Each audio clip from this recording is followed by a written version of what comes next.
Assalamualaikum warahmatullahi wabarakatuh.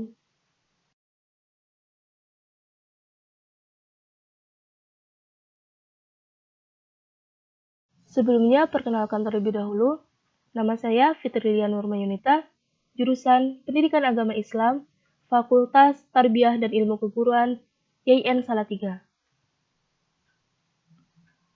Di sini saya akan menjelaskan tentang pidato sebagai keterampilan retorika untuk memenuhi tugas mata kuliah retorika dakwah.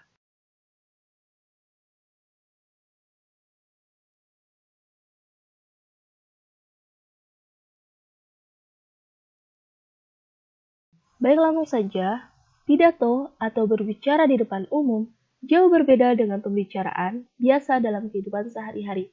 Walaupun intinya sama-sama berusaha membahasakan dan menyampaikan suatu ide-ide kepada orang lain, dalam pembicaraan sehari-hari seperti ngobrol dan sebagainya, akan tetapi terjadi hubungan timbal balik. Pendengar untuk selang sesaat dapat memotong pembicaraan untuk bertanya atau menimpali kata-kata. Di samping itu, tempat untuk mengadakan pembicaraan tidak berlaku khusus, dapat dilakukan di dalam rumah, di kamar, di teras, di rumah makan, dan sebagainya. Akan tetapi, banyak khalayak dalam pidato adalah khalayak yang kritis dan bukan berkumpul untuk semata-mata mencari hiburan saja. Namun sebaliknya, mereka akan secara kritis menerima dan menanggapi pidato yang diterima.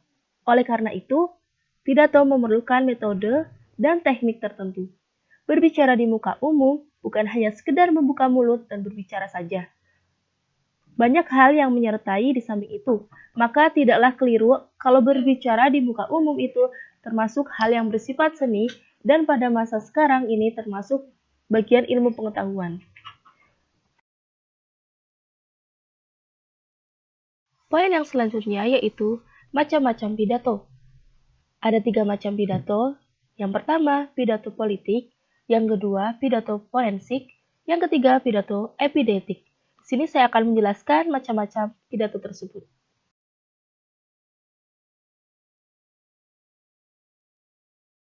Baik, langsung saja di sini saya akan menjelaskan macam-macam pidato. Poin yang pertama, menurut Aristoteles ada 3 jenis pidato. Yang pertama yaitu pidato politik. Pidato politik yaitu pidato yang ditunjukkan untuk menentukan masa depan dan biasanya diucapkan pada badan yang akan mengeluarkan peraturan-peraturan. Contohnya yaitu badan legislatif. Macam-macam pidato yang kedua yaitu pidato forensik, yaitu pidato yang ditunjukkan untuk mempengaruhi penilaian perbuatan yang terjadi pada masa lalu dan biasanya diucapkan di depan badan yang akan menjatuhkan putusan. Contohnya pengadilan.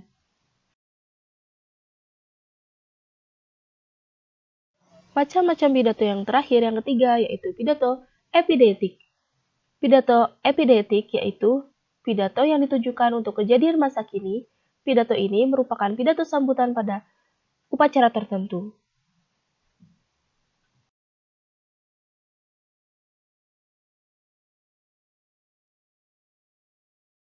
Poin selanjutnya yaitu adapun dari segi tujuannya, pidato dapat dibedakan menjadi 3 bagian.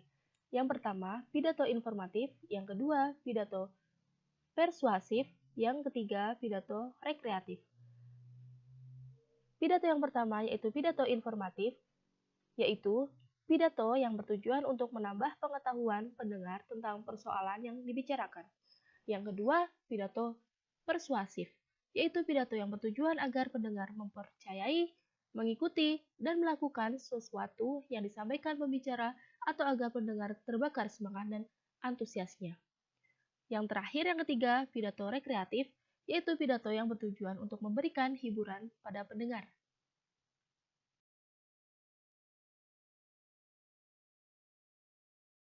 Baik, poin yang selanjutnya, Glenn R. membagi pidato dari segi persiapannya menjadi 3 bagian. Poin yang pertama, pidato impromptu. Poin yang kedua, pidato memoriter. Poin yang ketiga, pidato extempore. Saya akan menjelaskan yang pertama, pidato impromptu, yaitu pidato yang dilakukan secara spontan tanpa adanya persiapan sebelumnya. Yang kedua, pidato memoriter, yaitu pidato dengan hafalan kata demi kata dari isi pidato yang telah dipersiapkan sebelumnya. Yang ketiga, pidato extemporer, yaitu pidato dengan persiapan sebelumnya atau outline, garis besar, dan supporting points, pembahasan penunjang. Yang terakhir ini adalah jenis pidato yang paling banyak atau paling baik dan yang paling sering dipakai oleh beberapa ahli pidato.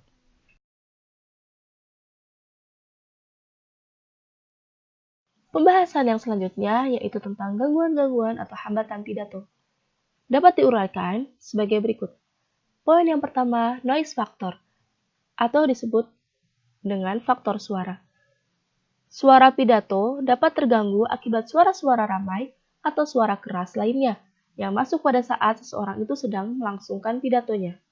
Yang kedua, semantic factor, atau disebut juga dengan faktor bahasa.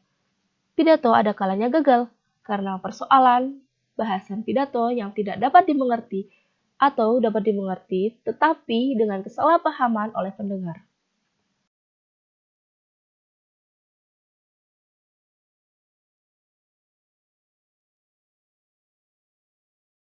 Gangguan-gangguan yang selanjutnya yang ketiga adalah faktor prasangka. Antara pembicara dan pendengar tidak boleh ada prasangka-prasangka tertentu, karena jika seseorang atau khalayak sudah dihinggapi perasaan prasangka terhadap orang lain, misalnya seperti prasangka ras kepada orang lain, golongan, aliran, agama, orang itu tidak akan bisa memberikan penilaian secara objektif. Ia tidak bisa lagi memberikan penilaian berdasarkan rasio, melainkan berdasarkan emosi dan sentimen. Serta pendengar akan diarahkan pada segi-segi negatifnya saja. Yang terakhir, faktor motivasi dan keinginan seseorang termasuk pendengar suatu pidato. Lebih banyak memperhatikan hal-hal yang erat kaitannya dengan motivasi dan kepentingan dirinya. Kepentingan seseorang akan mendorong orang itu untuk berbuat dan bersikap sesuai dengan kebutuhannya. Baik, mungkin itu saja yang dapat saya sampaikan. Apabila banyak kesalahan yang disengaja maupun tidak disengaja, mohon maaf. Sekian dan terima kasih. Wassalamualaikum warahmatullahi wabarakatuh.